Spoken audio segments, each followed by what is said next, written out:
en plus violence bi prôner le pacifisme ok standard. D'accord.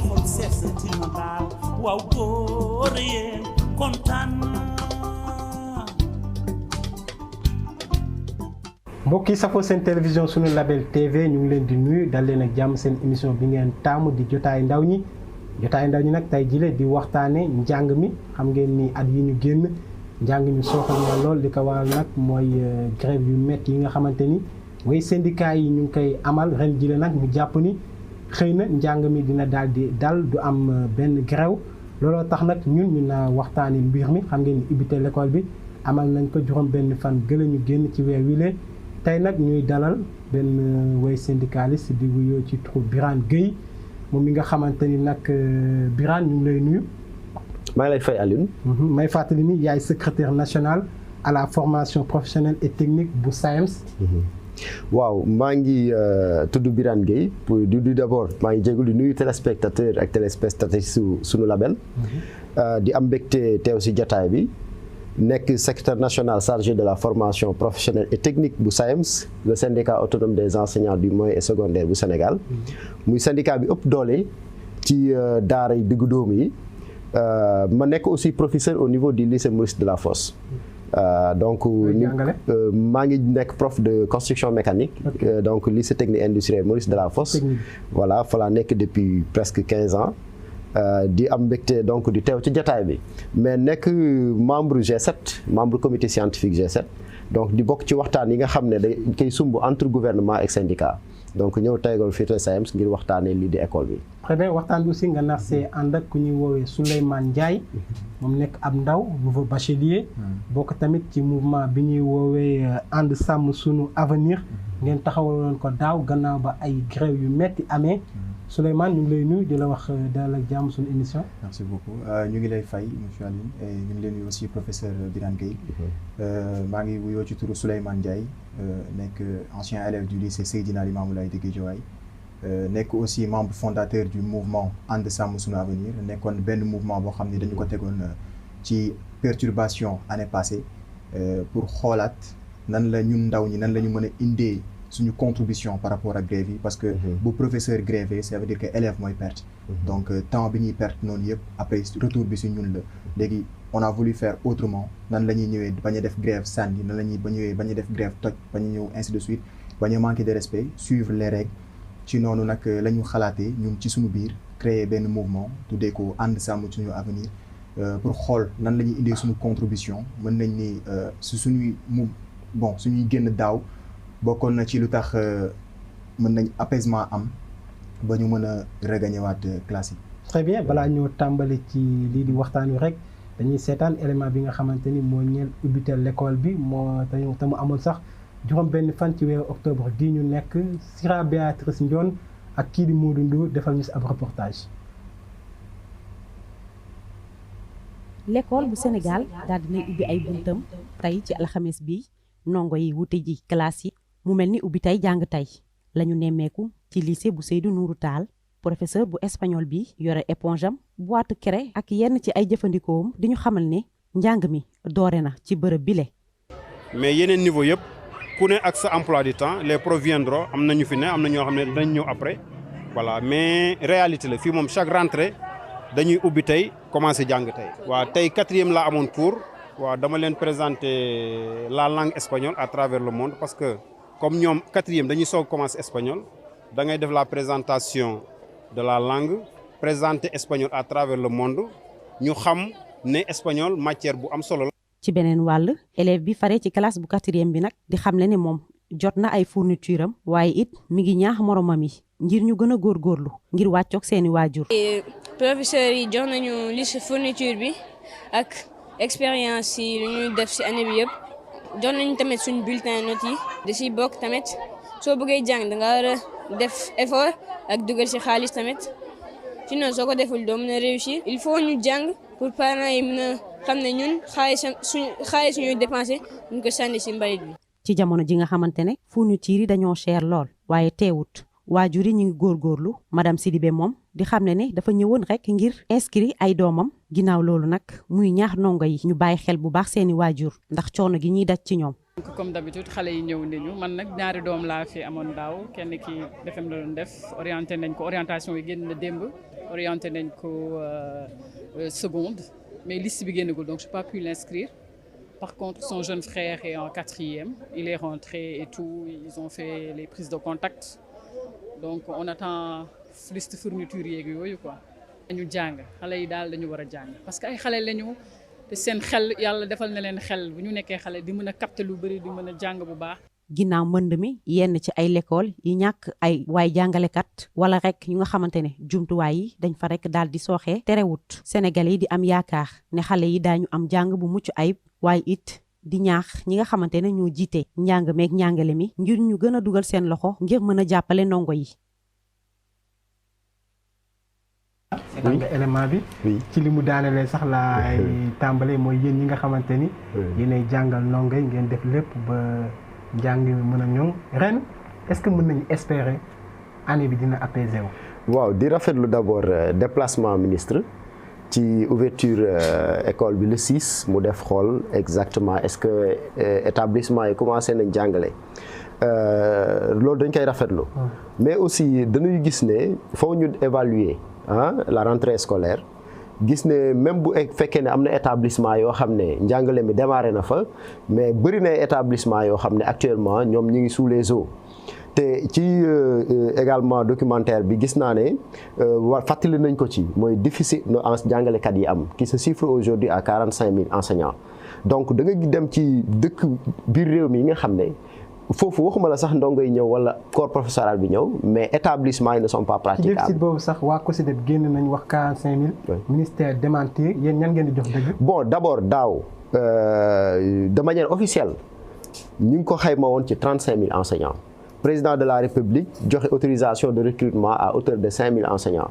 donc dañ mën na xalaat ne 35 000 bu ñu ci génnee 5 000 yooyu am na 30 000 mooy des mais ku xam système bi ni muy doxee chaque fois dina am ñuy dem retraite dina am ñuy abandonné dina am aussi ay nouvelles créations mais yooyu yëpp day tax aussi chiffre boobu day gën a augmenter donc aujourd'hui partage gisee guñ ci ak ministère ci xayma bu net bon mais am na xel mu rafet ci évaluation bu nga xam ne COSYDEP def na ko donc buñ ko chiffré à 45 000 lu yenu maanaa la.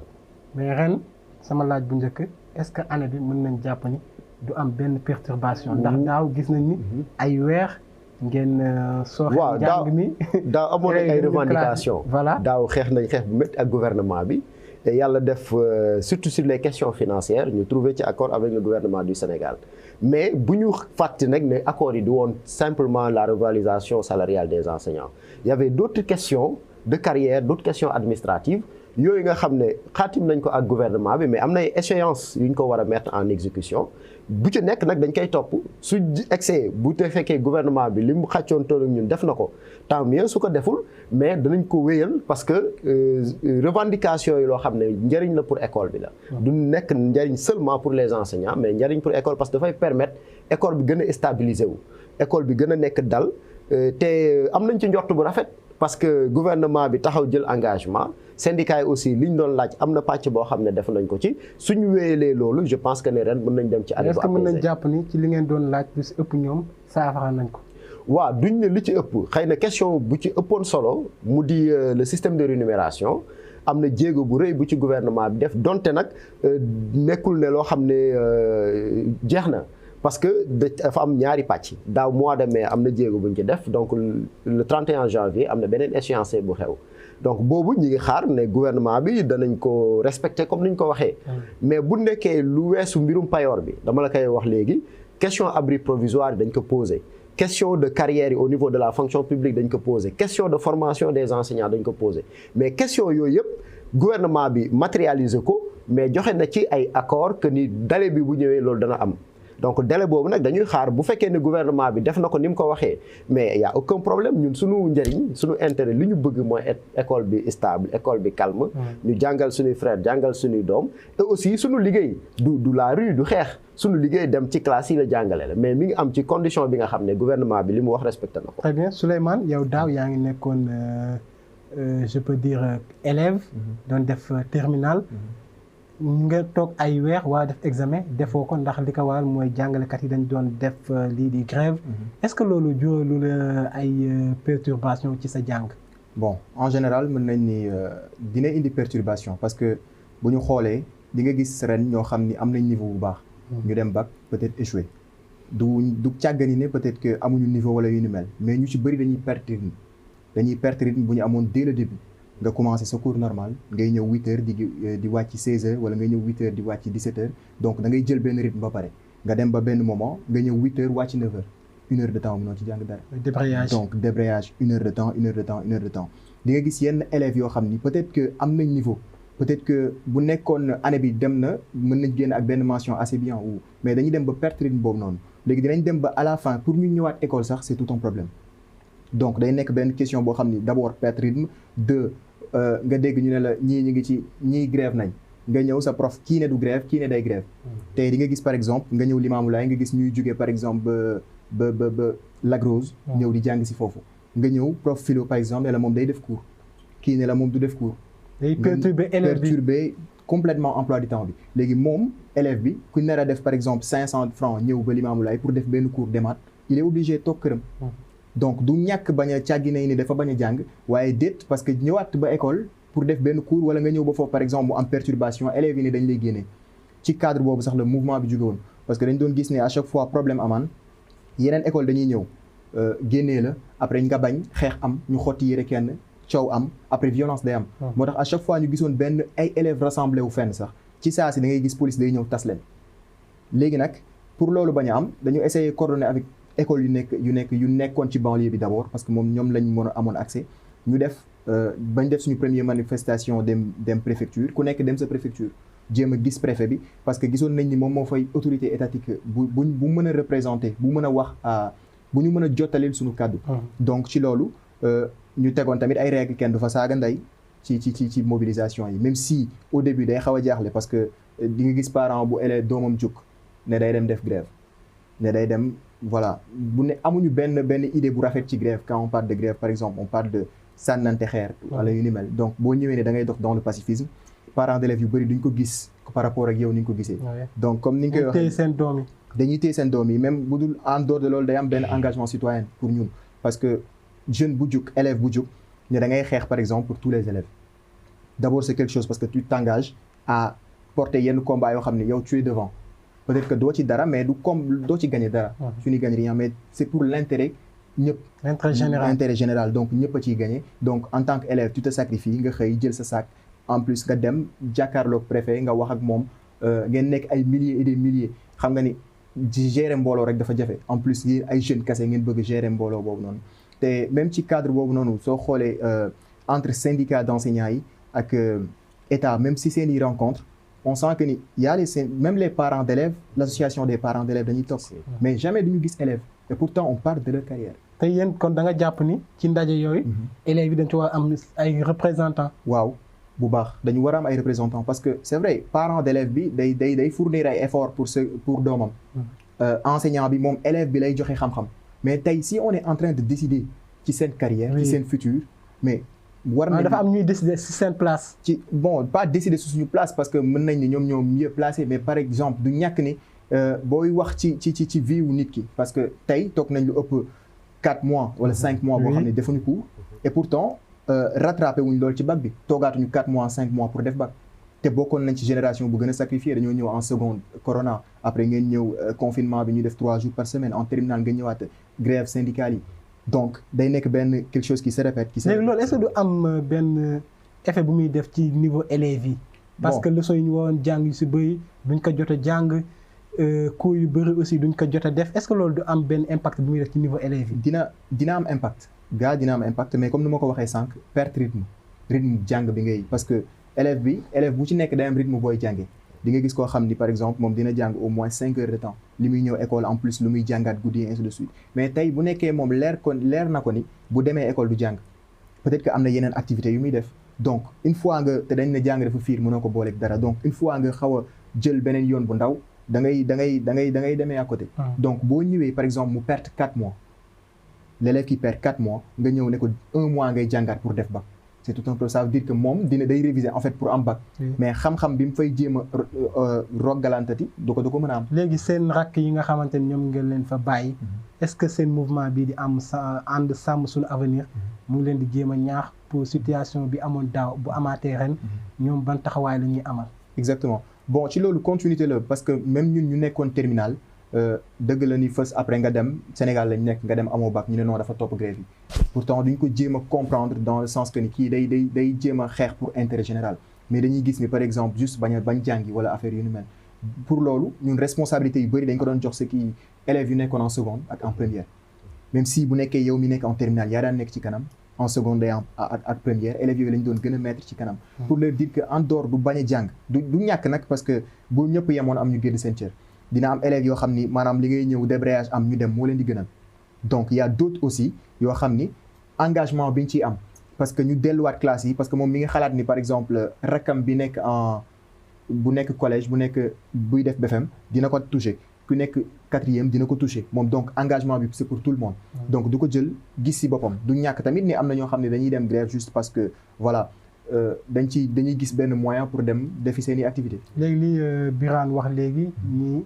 ñoom ak état bi daaw trouvé nañ accord mais bu dee yéen yi nga xamante ne état bi respecté ko ñoom dinañu wàccaat ci li nga xamante ni mooy amal grève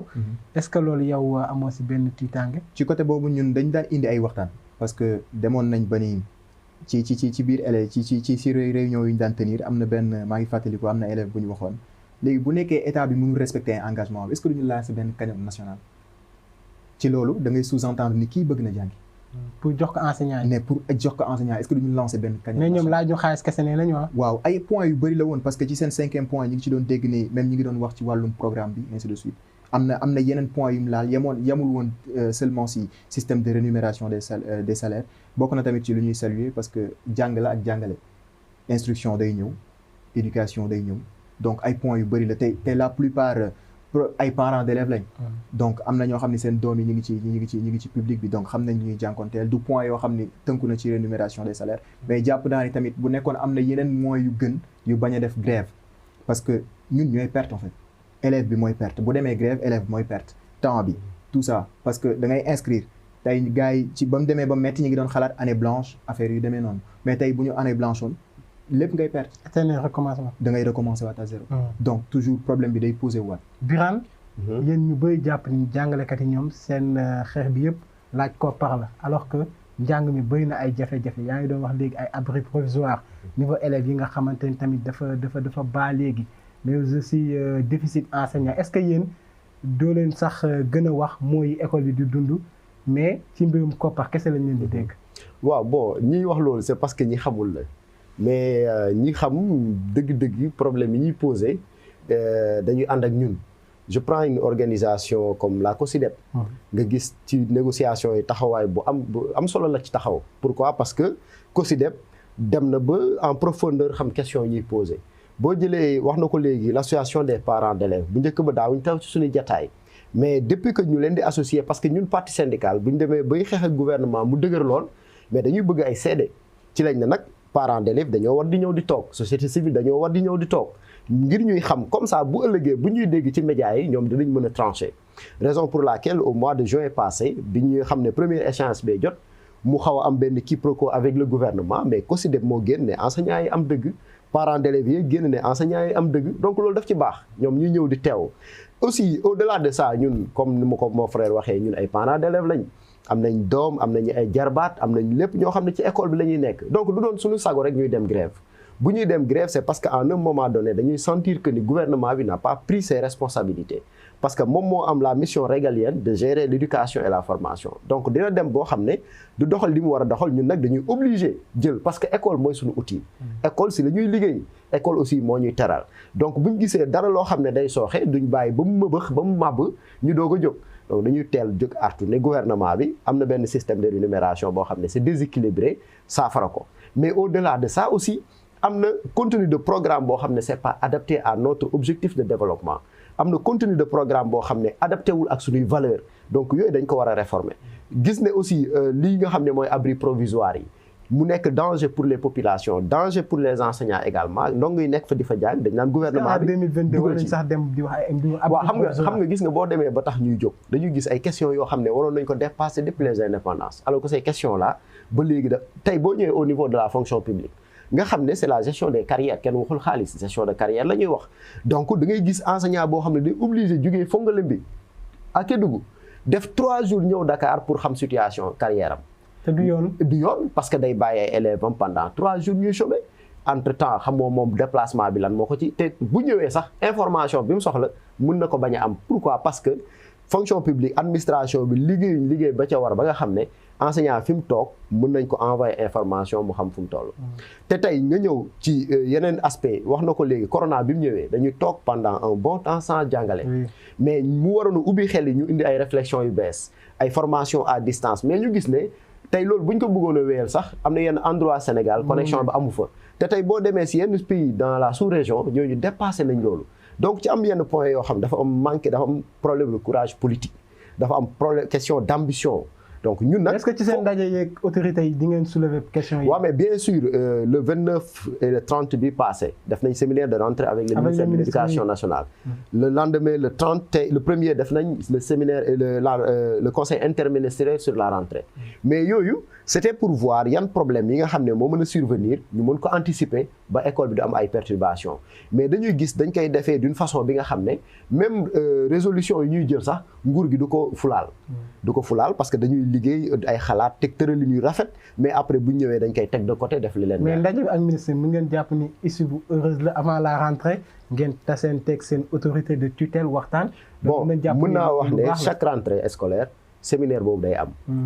dañuy dugguleet mais bu ñu ñëwee li ñuy xalaat tënk ko day mel ne dañ koy ranger ci tiroir yi. te pourtant ay problèmes yi nga xam ne ñun dañ koy soulever ne lii de bu ngeen ko defoon bu ngeen anticiper problème mën naa bañ a am. mais day mel ne ministre bi dañ koy fàtte donc di doxalee noo leen neexee ñi nga xam ne ñun tam bu boobaa dañuy obligé desul sagon dañuy obligé jug alerter et pourtant duñ tëb rek grève moo wax la chaque année dañuy déposer préavis recenser problème yi nga xam yëpp mën na xew ci école bi ñu jox ko autorité bi ne ko am nga 1 mois pour gëstu ki xool ko woo ñu ci waxtaan mais duñ sax woote waxtaan duñ ko sax xool dañuy dem toog ba ñun ñu woo suñu instance yi ñëw ne leen lii lañ waxoon gouvernement bi ba léegi àdduwuñ ci woowuñ ci léegi yéen du ngeen ci xalaat ñoom ñoo noonu ñu naan comme fi mu toll nii yéen dem leen ngeen gisanteeg seen naataangoo syndicat yi ngeen fexe ba alerté waat encore su gouvernement bu wuyu nag ngeen doog a dem grève donc grève maanaam mën naa ne wax ne dernière solution la. mais maanaam boo dem grève da ngeen dem ba sës. dañoo dem ba sës mais ak lu ci mën di am mon frère wax na ko léegi gis nga daaw après grève bi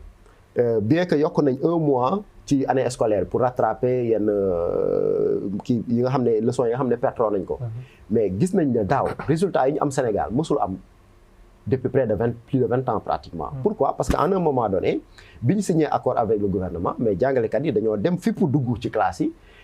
fexe ba nga xam ne jàppale ndaw yi ba résultat yi baax. joxe woon ay épreuves yu yomb. non du tout parce que épreuve yi chaque année les mêmes épreuves et d'ailleurs du épreuve yi ren lañ koy joxe. mën naa joxe épreuve ren 5 ans lay génn ci kanam. loolu boo demee office du bac dafa am lu ñuy wax banque de données chaque année dañuy woo jàngalekat yi ñu produire ay sujets mais duñ forcément dañ koy joxe ci année boobu. mën nañ ko denc ba 5 ans ñu doo ko génne joxe ko donc du question joxe lu yomb. sauf que y a eu un encadrement de proximité y a vraiment un renforcement de capacité au niveau des élèves ba tax na biñ demee ci examen mu yomb parce que lépp bu amee motivation jàngalekat bi soo amee motivation. mën na joxe lu ëpp loolu te tamit damay rafetlu ñu bëri dañuy wax baisse de niveau ñun dañuy dem dans la sous-région en Europe mais ku ne xam ne ñoom seen naataango yi ku fi am bac dem France. wala nga dem dans la sous-région da ngay gis ni nga ëppee niveau ña fa nekk. donc njàng mi suufeewul bonul mais sauf que nag nit day am ambition boo dee am 50 da ngay bëgg am 60 wala 70. donc loolu lu mën a nekk la gis nañ si jamonoy corona bi nga xamee ne prof yi dañuy def ay groupe WhatsApp di encadrer seen élèves à distance boobu tam résultat yu baax la woon. Pourquoi? Parce que am nañu sérénité toog waxtaan ak élèves yi jàngal leen jox leen orientation jox leen li mat ba nga xam ne résultat yi loolu am na. donc grève na gouvernement bi def effort ba nga xam ne revendication yi ñuy posé nañuy woote waxtaan à temps nañ koy suivre di ko gérer à la lettre te pourtant méttiwul yenn problème yu bëri yi ma la wax. par exemple daaw 5 points yi ñu posé woon benn bi rek moo ci question financière yi ci des yëpp question de gestion administrative la question qui concerne l'école directement la. donc yooyu gouvernement bi da ciy traîner les pieds bon baax na nag aussi bon mi ngi wax aussi élèves dañ ndongo daal dañoo war di ñëw di teew ci waxtaan yi. ci loolu waaw. bon mën naa wax ne seen droit la mën nañ leen koo déglu mais comme seen parents yi seen wéjur yi ñi ngi ñëw di toog parce que dana am ay ndongo yoo xam ne seen âge du permettre ñuy xam ñuy cerner yenn questions yi xëy na ñi nga xam ne étudiants lañ wala ñu nekk niveau bac ñooñu mën nañ appréhender la profondeur de certaines questions mais comme seen papa yi ak seen yaay yi ñi ngi ñëw di toog je pense que ñooñu mën nañ décider valablement bien que nag ça nous gêne pas que ñoom ñu ñëw parce que ñun ci suñuy dajee ñu ngi doon waxtaan ak gouvernement scolaire yi ñu ngi doon waxtaan ak yenn mouvement association yi nga xam ne élèves yee ko ëmb donc à un moment donné c'était pour sensibiliser la société de manière générale ñu xam ne problème yi du problème école rek mais question de communauté la. Souleymane ci épreuve yi laay des comme nga toog ay mois jàngoo nga dem bac est-ce que épreuve yi ñu leen doon jox daaw yomb naa nga yombul. bon pour ñëwaat juste fi mu daanelee sànq dama am côté bu ma d'accordul comme dañ ko doon gis lu bëri ba ñu paree pour de 5 points ñu ne benn système de rémunération des salaires une fois ñu kii ko dinañ delluwaat ci classe yi même si amoon na yeneen points yoo xam ne dañu ne à long terme du loo xam ni dañ koy def mu am léegi-léegi en dehors de dëgg la am na prof yoo xam ne amoon nañ benn proximité ak seeni élèves mais du ñëpp élèves yi man en dehors de sa motivation la am na élèves yoo xam ni nga xëy bàyyi yaay bàyyi papa joxuñu la tous yow da ngay am motivation ni da nga war a am bac yow sas la boo xam ne dañ ko doon def seen bopp da ngay gis même temps grève yi da nga doon gis ay élèves yoo xam ne dañuy ñëw 9 heures bu débrayage amee dañuy génnaat école 17 heures yoo xam ne ñoo daan jàngal seen bopp di toog réviser te ñun même en ci associé ci mouvement bi dañu defoon de telle sorte que ay groupe de travail yéen waa PC dina am ñaar ñu tane PC dañuy jàppalante ñett ñu tane histoire géo jàppalante ainsi de suite et dañ ko réussir on presque dans toutes les écoles yëpp ku nekk am na benn groupe bu fa nekk boo xam ni ñii ñoo lay dimbali AG ñii ñoo lay dimbali anglais ñii ñoo lay dimbali ñu doon dimbalante suñu biir même si yenn prof yi dañ doon wax duñu topp mouvement de grève yi mais bañ demee ba mu taxarnaas yi bañ gis ne ñoom seen avenir moo nekk en jeu dañoo dem grève te bu ñuy dem grève duñu jegewaat duñu jég amaat yenn approche yi ak élèves yi duñu nekk am na ñu ci nekk en contact c'est vrai mais la plupart dañ lay wax ni man moom je suis en grève sama principe mooy grève laa nekk ñëwuma école toppuma leen ci kii yooyu pour épreuve yi tamit voilà ça dépend ku nekk ak sa pare ni nga ko pare ni ngay ñëw voilà. mais bu ñu la joxee loo xamante ni peut-être leçon bi jotoo leen ko traité bu baax en classe fekk li ko waral mooy conséquence grève yi loolu tamit est-ce que du yàqal élève bi. jàpp naa ni question de temps la parce que benn instant la ñu doon bâcler cours yi da ngay ñëw am na ay leçons yoo xam ni gaane woon nañ dindi nañ ko pour alléger ko pour ñoo xam ni temps bi dina ko permettre mais tamit dafa bon c'est un peu doo ko mën a comprendre si c'est incompréhensible à ce que nga def 4 mois de grève ñu may la 1 mois pour nga ñëwaat ne da ngay def bac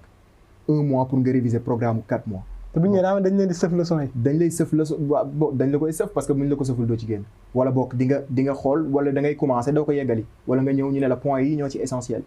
noonu la ñuy obligé est-ce que loolu du perturber élève bi da lay perturber c'est normal parce que voilà programme 4 mois nga ñëw war ko def ci 1 mois il faut être vraiment génie pour parvenir à comprendre. balaa maa jox kàddu gi Birane dañuy seetaan ki nga xamante ni mooy jëwriñ gi seen jëwriñ Birane di Cheikh Oumar Anne le nouveau ministre de l'éducation nationale moom mi nga xamante ni doon na amal ab doxu nemmeeku ba ñuy amal lii di ubbite l'école bi ba tax na dañ koy déglu ci micro Sira Béatrice Ndione ñëw àggali waxtaan bi. nee naa gis ngeen président ba démb ci communication conseil des ministres wax na que nañu fexe que ci école yi ñu respecter emploi de temps yi li ñu war a jàngale ñu jàngal ko xale yi parce que qualité loolu déjà loolu mooy qualité bi. jëlee école yi ci privé bi ak public bi yëpp njàng commencé na ci public bi la ñu am juróom-ñetti école ci Dakar yëpp yu nga xam ne ubbite bi commencé na mais am na ñuy gàllankoor. ñu ngi mais ñi nga xam ne ñu ngi ciy liggéey ay gàllankoor yi nga xam ne ñun ñaa ngi ciy liggéey mais terewul ek jàngalekat yi ak élèves yi ak parents d'élèves yi ju nga ci et gouvernement bi mu ngi seen wet loolu bu ñu amee loolu mooy école boo jël téeméeri école yoo jël juróom-ñeent fukk yaag juróom-ñeent yaag genn wàll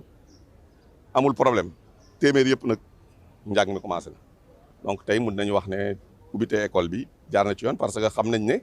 quand même ñu ngi jëm ci gàmmu jóge nañ ci nawet ñu ngi jëm ci gàmmu te gàmmu dafa mus a doon même année normale dafa mus a doon période bu nga xam ne école yi day am benn dysfonctionnement day am arrêt donc loolu ñu ciy félicité ñëpp di ci félicité ñi nga xam ne ñoo yore liggéey boobu. nee naa nag président moom dafa wax naa li ma wax mais loolu li ko waral mooy jàngalekat yi nañu nekk ci école yi. defe naa wax naa fii que ne at bii ñu génn gouvernement du Sénégal ci ndigalu président de la République am na ay jéego yu rëy a rëy yu mu def ci li nga xam ne day tax jàngalekat yi gën a gis seen bopp ci système bi. mu nekkoon Cheikh Oumar Anne jëwriñ gi yoon njàng meek njàngale mi. Birane ci li mu wax noonu gis nañ ni at yu bëri ñii di waa COSYDEP dañ doon wax ubbi tey jàng tey moom jëwriñ gi wax na ko nee na am na ci l'école yoo xamante ni njàng mi commencé na est-ce que da ngay dëggal lu ni mel. waaw ubbi tey jàng tey mën naa wax ne am na zone yi nga xam ne c'est une réalité devenu maintenant une réalité mais sauf que tey boo ubbee école nga woo personnel bi mooy corps professoral bi ak l'administration ñoom ñëpp dañuy ñëw à temps sur place mais des fois dañuy nemmee ko ay jafe-jafe yi nga xam ne benn bi day doon coïncident avec la saison de pluie soit les établissements ne sont pas praticables wala bokk mu fekk ne parents d'élèves yi pareeguñ pour ñëw inscrire seen doom parce que situation économique bi ñuy nekk ak des fois calendrier bi muy tombeel parents yi seen yitte day nekk ci leneen que du génne xaalis ñëw ne damay inscrire donc loolu aussi jafe-jafe la ba nga xam ne lu ci bëri at dañ koy constater at yëpp enseignants yi dañuy ñëw administration bi dañuy ñëw mais ndongo yi duñ ñëw à temps te ndongo yi nag buñ ñëwul à temps lu ci bëri problème d'inscription la wala boog école bi comme ni ma la ko waxee c'est pas praticable donc yooyu ay jafe-jafe la mais de toutes les manières ministre wax na ko ci kàddoom tuuti léegi plutôt njàngalekat yi moom buñ ne tey la ñuy ubbi ñoom ñëpp ñëw sur place dëgg la am na ci établissement yoo xam ne élèves dañuy ñëw dañ commencé jàngale jour boobu mais bëri na aussi établissement yoo xam ne duñ démarrer ndaxte si biir réew mi taw bi jeexagul wala ndongo yi ñu ngi ci changé di liggéey wala jafe-jafe yi nga xam ne yooyu am na. mais est-ce que loolu du pertement parce que ñu ngi jàpp ni ouverture bi octobre la yow en tant que élève wala parent d'élève waa nga teel a préparer peut-être mois de septembre nga préparer ko mais aussi nguur gi école yi am ndox avant l'ouverture ñu daal di koy jéem évacuer ndox moom. loolu li nga wax noonu gis nga réew mi dafa am nu muy doxee te ku ne xam na ni la situation n'est pas reluisante partout. am na parents d'élèves yoo xam ne c'est une casse-tête bu école ubbee fu ñu war a mën a jëlee lu ñu inscrire lu ñu def seen biir lañ tal ba pare donc yooyu ay jafe-jafe la mais ñun fekk na déjà ñi ngi ciy xalaat bi mooy lan maanaam buñ ne école octobre lay ubbi mais lu ci bëri mois d'octobre bi ay jafe-jafe la pour plusieurs raisons mais mën na am benn enseignement à distance wala benn connexion à distance boo xam ne s'il s'agit des inscriptions à distance dina am ay plateformes yoo xam ne parents yi dinañ fa inscrire pour gagner du temps bu ñu demee ba mi-octobre nga xam ne saison de pluie bi jeex na ndongo yi presque def nañ formalité d'inscription yi à partir de ce moment nag élèves yi ak administration mën nañ ñëw teew ci école bi ngir démarrer effectivement les enseignements apprentissage donc yooyu ay xalaat la yoo xam ne ñi ngi koy xalaat même léegi sax ministères yi ñi ngi développer ay plateformes ay jàng par exemple des formations à distance ñu mën nga xam ne élèves mën na toog këram ci yenn matières yi parce que am na yenn matières yi nga xam ne c'est théorique mais élève bi mën na toog këram def connexion wala mu am benn plateforme moo xam ne même bu raté cours bi moom bu ñëwaatee dina mën a dabaatal xam li prof bi expliqué woon bu amee ay questions mën na ko poser à distance prof bi ñëwaat ci ba nga xam ne loolu du tax élève du jar élève bi di déplacé wu ñëw mais am na ci cours yoo xam ne élève bi foofu mu ñëw yi nga xam ne ay travaux pratiques la yi nga xam ne ay dañuy def ay expérimentation yooyu élève day laaj mu ñëw toog bu boobaa nag cours yooyu ñu def ko présence physique donc ñu ngi ciy xalaat effectivement ministères yi ñu ngi ciy liggéey ñu ngi ciy liggéey man boo ñëwee de la FOS daaw def nañ ci ay séminaires yu bëri yi nga xam ne et bientôt même ren dañ ko commencer appliquer yenn cours yoo xam ne à distance lañ koy def yenn cours yi nga xam ne élèves yi dañuy ñëw bu boobaa dina régler problème yu bëri même au-delà de l'école question de mobilité n'est-ce pas la circulation et cetera à distance donc élève bi bon boo demee déjà au niveau universitaire ci kaw mais 60% des cours pratiquement se font à distance donc tey niveau terminal niveau première même à l'université am na cours yoo xam ne élève bi mën na toog këram suivre à distance ñu defal ko cours histoire géo par exemple cours français résumé de texte parce que li ñu fay wax c'est pas obligatoire que élève bi toog jàkkaarloog prof bi donc loolu dina économiser lu bëri ci temps élève bi dina permettre également ndongo daara bi parent d'élève bi mu gën a veiller sur son enfant et dina gën a aussi yaakaar naa ñoŋal njàngale bi parce que gis nañ ko ci yeneen dëkk développé yi ñu ngi doxal lu wee noonu donc yooyu ay réflexion la maintenant aussi ñun tam ci réflexion boobu ren bi gis nañ président de la République déclaré 2023 comme une année sociale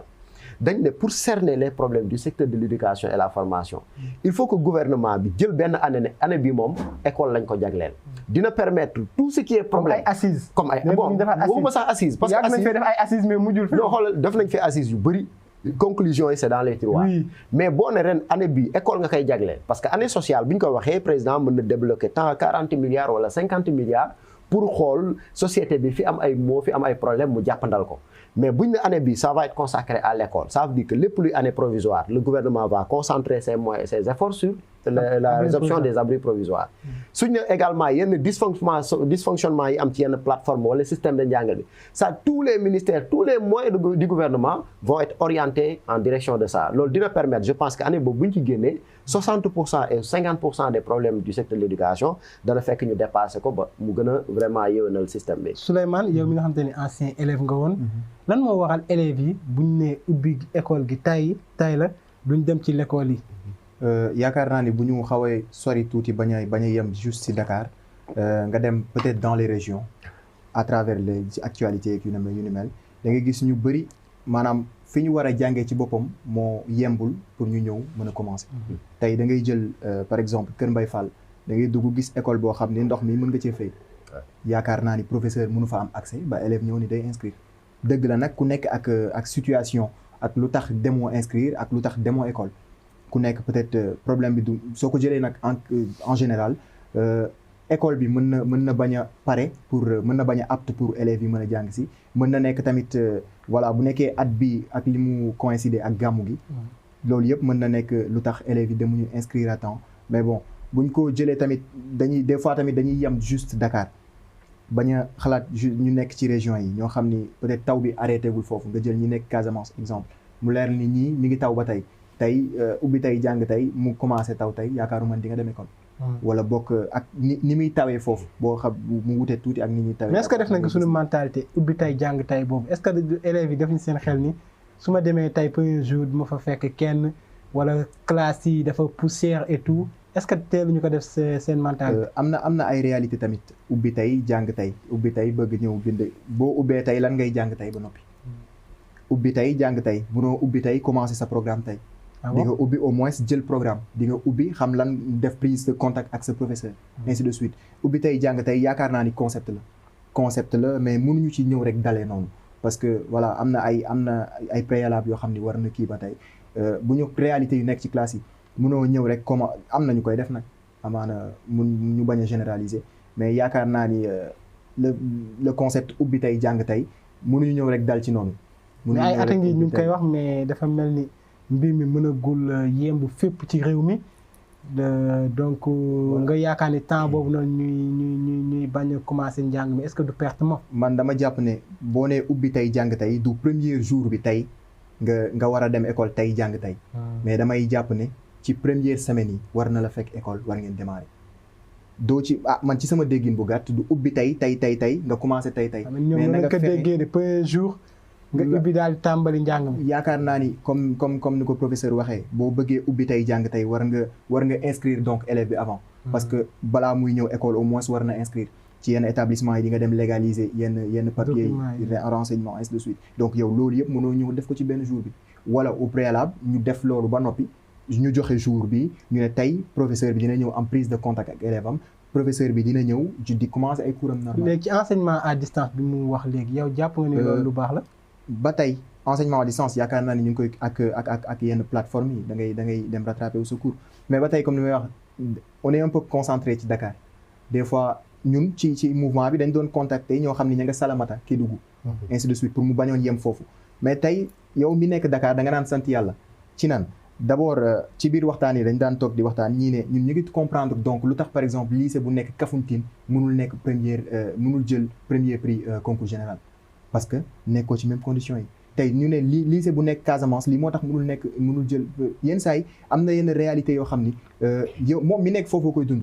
yow pendant ce temps que yaa ngi dem def cours normal peut-être que moom mi nekk ci abri provisoire yi ni muy tawee may ko mu jàng may ko mu def cours normal donc yow mi def 2 heures de temps yooyu noonu am nga plus par rapport ak ki nekk Kafountine par rapport ak ku nekk Fongolimbi ainsi de suite tey ñun ñu nekk Dakar c'est possible fibre bi yomb na pour connexion ainsi de suite pour nga suivre loolu waaye ki nekk par exemple dëkk yu gën a sori ay Fouta ainsi de suite est-ce que kooku dina am moyen par exemple am benn tablette bu mu mën a suivre à distance est-ce que dina am connexion bu mën a gaaw comme Dakar pour mu mën a suivre à distance jàpp naa ni tamit ay xalaat la pour la postérité yoo xam ni mën nañ xalaat pour ëllëg mais jamono jii nii bu ñu xoolee ak suñu tolluwaay nii du yoo xam ni jamono ak suñu jamono même si il faut voir d'ici 5 ans ou 7 ans il faut concours général boobu laay taxaw gis nañ yéen Limamoulaye école bi nga amee bac at bu yàlla sàkk da ngeen si ràññeeku lool lan mooy seen secret bon mën naa ni jom fulla fayda lu ma la wax Limamoulaye yemul ci Guédiawaye Limamoulaye da ngay gis ku yeewoo Lac Rose di nga gis ku jugee particularité mooy banlieue la nekk banlieue en plus dañoo am benn étiquette buñ ko jox ba pare bu ñu nee banlieue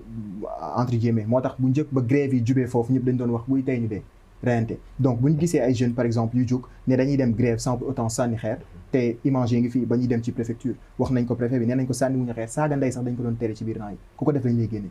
donc pour dire que bu ñu nee banlieue war nañ mën a xalaat leneen lu dul te Limamoulaye mi ngi moom exemple la ci te du Guédiawaye kese dañuy gis ñu jóge fu nekk ñëw boobaa day am benn compétition bu fa nekk ba pare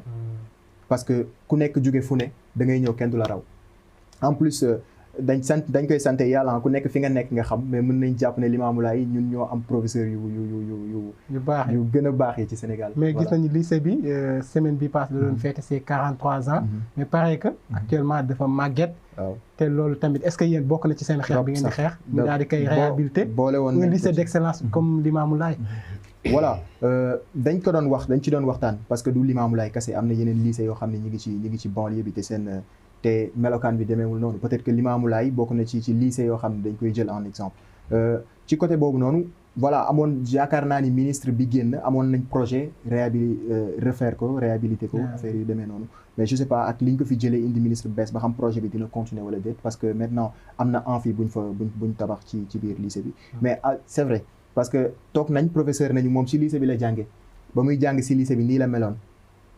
ba mu ñëwee nekk na professeur ba ay doomam di fi jàngee ba tey lycée bi noonu la mel donc pour dire que malgré que mi ngi produire tey ni ngay waxee concours général dañ ciy taxaw lool ginnaaw administration jom ak fulla ak faydawu élèves yi la dañuy xare bu baax a baax a baax ak complicité aussi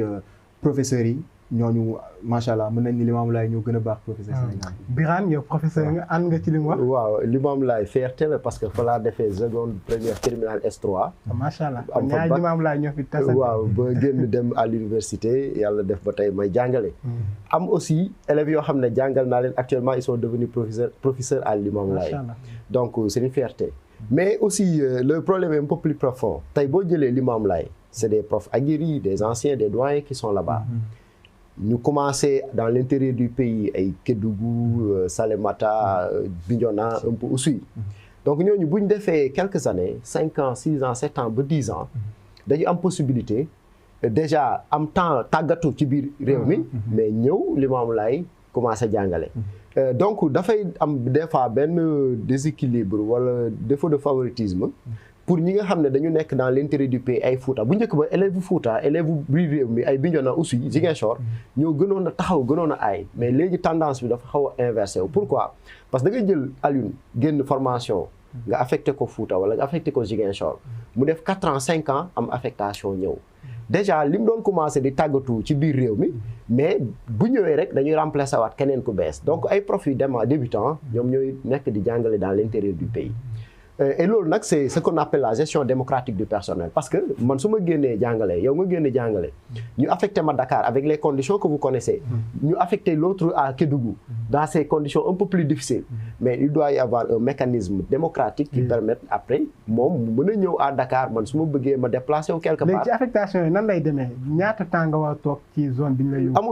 amul temps sauf que tey par exemple bu ñu la yóbboon Kédougou nga nekk au niveau de la ville wala ñu yóbbu la Kédougou nga nekk à l'intérieur dans les villages chaque année da ngay am au niveau de la ville 2 points mais boo nekkee dans l'intérieur c'est 3 points. Donc au fur et à mesure ngay def ay nombre d'années da nga dem ba engranger beaucoup plus de points que celui qui est au niveau de la ville. léegi nag bu ñu dem leen mettre en compétition yow mi nekkoon ci àll ba yow yaay ëpp point pour mën a ñëw gagner poste Limamoulaye.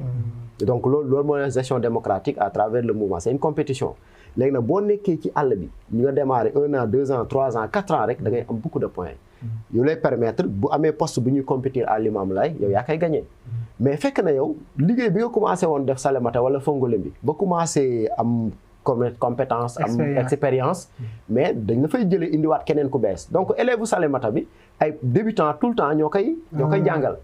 waaw de ce fait loolu aussi da koy défavoriser. boo ñëwee Limamoulaye nag fekk fa ay prof yoo xam ne man ba ma fay jàng élève ba léegi ñi ngi fa xam nga ñooñu xarañ nañu. ñooñu c'est facile ñu entretenir un élève dëgg la aussi nag banlieue au niveau de la banlieue da nga gis ay élèves yoo xam ne dañuy xarañ parce que conditions yi ñuy dundee juddu fa daf leen di yokk jom ñu gën a liggéey am xarañ donc am nay xalaat yu ñu ci bëgg yu ñu ci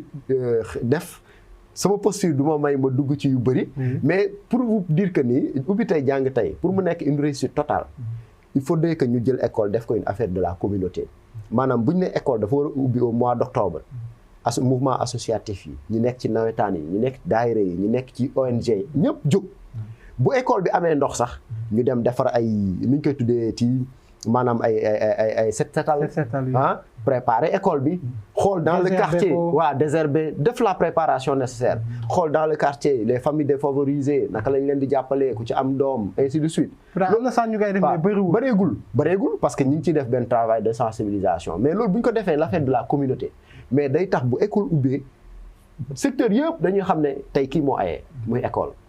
ndongo yi dañ leen jàppale parents yi ñu jàppale leen préparer école bi ba nga xam ne buñ ne ubbi tey élèves yi danañ ñëw professeurs yi ñëw ñu gisante commencer démarrer les cours. parce que dañuy perdre un mois dañuy ubbi octobre. dañuy perdre un mois et non pas pour faire de grève. oui dañuy perdre un mois non pas pour faire de grève. mais des fois c'est des réalités qui font que maintenant l'école n'est pas tout à fait prête pour démarrer ses enseignements. ci jàngale boobu gis nañ ni nee ñu léegi ay ñoo xamante ne dañoo dugg ci njàngale mi ngir wutum xaalis dugguñu ci par sacerdoce loolu dëgg la. waaw gis nga bu njëkk ba ay avant l'indépendance et autres am na ñoo xam ne dañuy bëgg jàngale rek. depuis enfance wala depuis seen carrière scolaire ñu ne man jàngalekat laa bëgg a doon mais léegi nag da ngay dem ba université am ay diplôme am xam-xam mais doo gis entreprise doo gis leneen nga ne man kat xam-xam bii ma yor pourquoi pas mettre ça au service de l'école choix la à partir de ce moment nga ne man dem naa ba am master dem naa ba am doctorat te ñooñu buñ ko amaan yeneen la ñuy xool léegi nag bon enseignement moo fi nekk nga ne man nga mën naa fa dem nga commencé aussi day fekk nga am nga compétence am nga xam-xam yi. nekkatul sacerdoce alors. waaw bon nekkatul sacerdoce léegi job la da ngay dem job ñu fay la. loolu tax waaw yokkul grève yi kon. waaw bon xam nga gis nga àdduna aussi day dox. àdduna day dox d'ailleurs souvent problème bi suscité sunu grève yi mooy man damay nekk ndongo jaar Limamoulaye jaar ESP ñëw NCTP yow nga def même carrière ñu génn. man yow nga nekk ñu ne la yow magistrat nga man ma nekk enseignant mën na am sax maa la ëpp njàngal mën na sax maa la ëpp ay diplôme mais bu la état employé n'est-ce pas jël la defal la ay faveur man mu ne ma non parce que njàngale sacerdoce la da ngeen ko war a bëgg nekkatuñ ci monde boobu nous sommes dans une société de consommation on considère les gens de par ce qu'ils ont et non pas de par ce qu'ils sont. Raison pour laquelle, quand on est enseignant, on se regarde on se considère au même titre que le magistrat, le greffier, le médecin. Nous sommes des enfants du pays, nous travaillons pour notre Sénégal. Donc on doit être traité de la même façon. C'est tout ce que les enseignants réclament. Léegi nee nañ sax yéen ñenn ñi boo leen jógee ci bu grève amee da ngeen di dem ci privé bi di jàngale di la maanaam boog boo leen amul fii di am fee. waaw loolu tamit ça pose problème. Bon à ce niveau il y a deux considérations. Gis nga tey privé bi bu amuloon comme ni ñu koy waxee caaf xëm privé bi nga def ay résultats ñi nekk ci public bi ñooy dem di leen jàppale donc résultats yi am ci privé bi nañ ko saluer parce que y a l'apport considérable des enseignants. mais commencé woo leen yàq école publique. non maa ñëw fermer les élites. non du tout ba léegi gis nga Limamoulaye c'est un exemple Mariama Ba c'est des établissements publics j'en passe je peux citer d'autres. C'est des établissements de la fosse, c'est des établissements de référence dans le secteur de l'éducation. Mais sauf que privé bi foofu mu am parce que état bi mënul nekk di développer public mënul gérer lépp il faut mu am ay privé te ni public bi baaxee noonu la privé bi war a baaxee ni privé bi baaxee noonu la public bi war a baaxee donc c'est pas mauvais que les enseignants du public exercent dans le privé. Non maintenant nag man su ma jëlee professeur ñu ne ma yow tu dois à l'État 22 heures dans la semaine et quand je dis 22 heures école bi la présentielle la mais mën na am li ci ëpp ci sama temps kër ga laa koy def parce que maay préparer cours yi maay corriger les devoirs maay defar évaluation yi et cetera n'est-ce pas mais suñ ne ma lundi damay ñëw école mardi damay ñëw école mais mercredi du ma ñëw n'est-ce pas mais mercredi boobu maa ko moom ay xamat su ma neexee mën naa dem xool ba xam damay dem def prestation quelque part moo xam école privée la wala ci beneen structure la n'est-ce pas mais en le faisant non seulement j'aide l'État dama koy accompagner sur sa politique éducative parce que maa ngi jàppale privé bi nga xam ne amuñu les moyens pour dem recruter des enseignants xam loolu c'est fondamental expérience bi ma am ci public bi aussi dama koy mettre au service du privé donc bu ko nit ñi gisee rek enseignants yi dañuy xarmat donc sur ces deux leviers que j'ai dit benn bi maa moom sama heure creuse su ma neexee ma dem jaay ko. kon doo leen sacrifier public bi di dem ci privé. non xam nga lan la ñuy bañ tey par exemple moo war a am cours de la fosse ne fa ñukk élèves yi dem di jàngale privé yi mais loolu su amee proviseur ba moo ma war a njëkk a sanctionner te loolu du am parce que proviseur bi rôle am mooy toog veiller sur les enseignements apprentissage nit ñi li ñuy gis nag mooy am naa ay temps libre mais temps libre boobu su ma neexee ma jël avion dem États-Unis n'est-ce pas pour dire que dem def ko ci privé bi sauf que nag buñ nekkee ci grève nekk ci xeex gars yi dañuy xool pic yu ñu mën a sànni ñi naan non privé mais c'est des heures yi nga xam ne ñoo ko moom heures yi nga xam ne dañ ko war a consacrer à l'école mais jàngalekat bu nekk dafa am heure de pointage bu ñëwee xam nañ ne ñëw na bu ñëwul xam nañ ne ñëwul bu ñëwul danañ ko def demande d'explication war ñu dagg salaire am. Très bien Souleymane yow mi nga xam te ni produit école publique nga gis nañ ni léegi dafa mel ni privé bi da leen commencé damer le pion wala yow ñeewoo waa privé bi donc pour ñëwaat tuuti ci fi mu wax rapidement boo ñëwee jamonoy grève yi élèves yi lan lañ doon xeex ñun lan moo la dugal ci xeex bi c'est-à-dire que da ngay débrayage 9 heures dem jàngale ci privé bi 10 heures léegi yow nga xañ 2 heures de temps yi nga waroon jox après nga dem ci public bi ci privé bi nga jàngale ko. loolu tax ngeen daan génne waa privé bi pas génne parce que ñun ci mouvement bi dafa amoon ay élèves privé yu ci nekkoon ñoo xam ni voilà dafa nekkoon pour l'intérêt général donc daan ñu ci nekk ci kii mooy privé bëgguñu woon indi benn di xaaj yi ak seen kii mooy élève du privé parce que yenn saa yi da nga daan dem ci yenn établissement yi pour wan la benn supériorité entre guillemets dañ daan jël boisson di la ko tuur yow mi jóge ci public bi ñëw léegi loolu day nekk élève bi day frustré wu day gis ni kii mooy ci nekk ci public bi kii moo nekk ci privé bi yooyu yëpp dañ ko doon sóor parce que des fois danaan indi xeex ci suñu biir parce que yow mi nekk privé yow mi nekk public des fois mën ngeen bokk ci benn kër di bokk benn lal kii mooy pare jàngi privé yow nga pare jàngi public y a pas de différence donc ci côté boobu pour ñëwaat ñoom professeurs yi jàngale ci privé bi parce que da ngay toog di waxtaan ak mag ñu ne la bu njëkk pour nga dem privé faaw nga nekk yow public bi maanaam dañ lay dàq. waaw maanaam dañ ne bu ñu nekkoon. waaw bon ñi nga xamante ne aayuñu trop. la ñu yóbbu ci privé bi léegi dem privé dafa nekk benn luxe dem privé ainsi de suite mais ñun tamit on est fier de dire que ni. ñeewoo leen waa privé bi ñeewuñu waa privé duñu ne ñeewuñu suñuy frère lañ. voilà ci éducation la jàngale la ku nekk da ngay xar sa tànk tubéy rek. mais ñu ne école publique dafa commencé yàqu dëgg la. ku nekk ak xalaat bi nga ci am.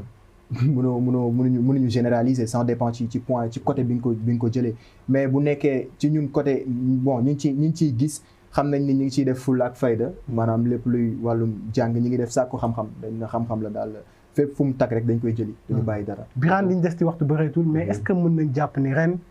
année bi mën na nekk année bu dal enfin ñu am une année apaisée parce que gis nga depuis 2012 ba tey bi Abdoulaye Wade di génn avec Kalidou Diallo mi fi nekkoon ministre de l'éducation ba tey jile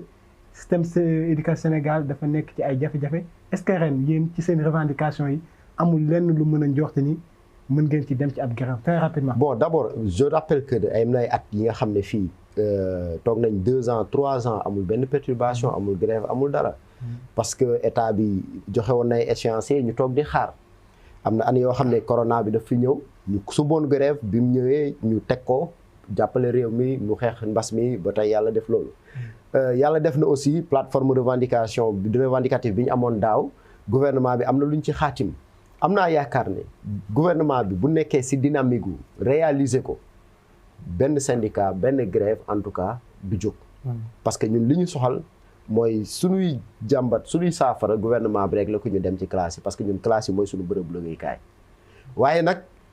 su amee benn sooxee ci mise en application bi mais bu ñu grève dañu yëglu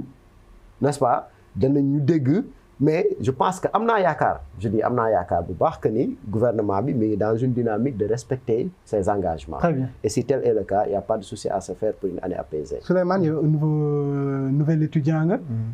mais am nga ay rakk yi nga xamante ne wàcc nga leen ci au lycée. waaw ren jàpp nga ni année bi mën na apaiser d'après li mu wax moom. loolu la ñuy loolu la ñuy ñaan nañ yàlla am année bu apaisé mu bañ a yem ci ren tamit parce que voilà génération la mën nañ ni chaîne la. mu jaar fa jeex mu jaar fi jeex parce que mi ngi naan 2012 mais suñu soo ci gëg surtout da ngay xool ne c'est depuis 86 mën nañ la yenn problème yi xewoon 88. mooy c'est l'université ah ce n'est pas les enseignants. voilà mais ba tey genre dañuy jàpp ne chaîne la rek comme tey par exemple tey bu benn problème amee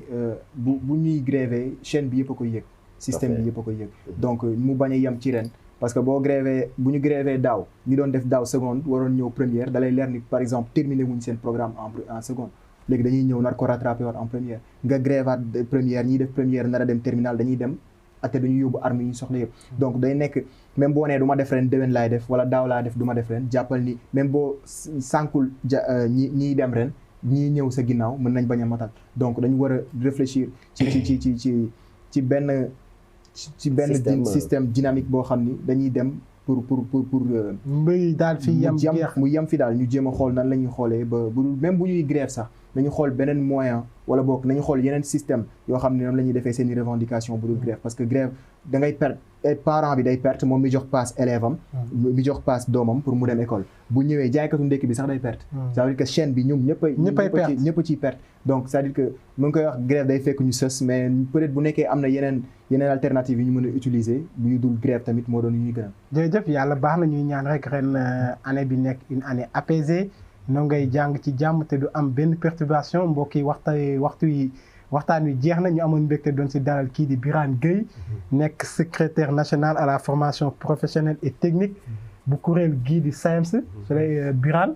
ma lay jaajëfal sa teewaay ci émission bi. merci Alioune maa ngi lay remercier je pense que ni yéen aussi dañu leen di féliciter parce que ci acteurs yi ngeen bokk sans quand je disais de faire l'école l'affaire de la communauté yéen vous jouez bien votre partition donc di leen jaajëfal parce que waxtaan yi aussi dina permettre ndongo yi xam lu xew dina permettre askan bi xam li xew dina permettre également gouvernement bi am information bi nga xam ne dañ dem ci année apaisée et am naa ci yaakaar bu baax que ren ça va être une année tranquille très bien di jaajëfal aussi Souleymane Ndiaye nekk un jeune un nouvel étudiant mais aussi bokkoon ci mouvement bi nga xamante ni mooy ànd sàmm suñu avenir ngeen taxawaloon ko daaw ngir xeex grève yi nga xamante ni mooy syndicat yi doon nañ ko amal seen jàmmaarloog diggante nguur gi jërëjëf Souleymane jërëjëf maa ngi lay nuyu di la santaat di remercier aussi professeur di nuyu sama mbokk élèves yi ak waa mouvement ànd sàmm suñu avenir sama papa sama yaay ak tous les professeurs du lycée Seydina Limamou Laye encore une fois merci aussi pour l'invitation jërëjëf waxtaan wi amoon na solo lool mbokk yi ma amoon mbégte doon leen présenter émission bii di jotaayu ndaw ñi ma leen di jox dig daje gaaw gëliñ jom bu soobee suñu borom dina fee waxtaanee yeneen itam dalal fi tamit yeneen i gan ñu yendoo jàmm.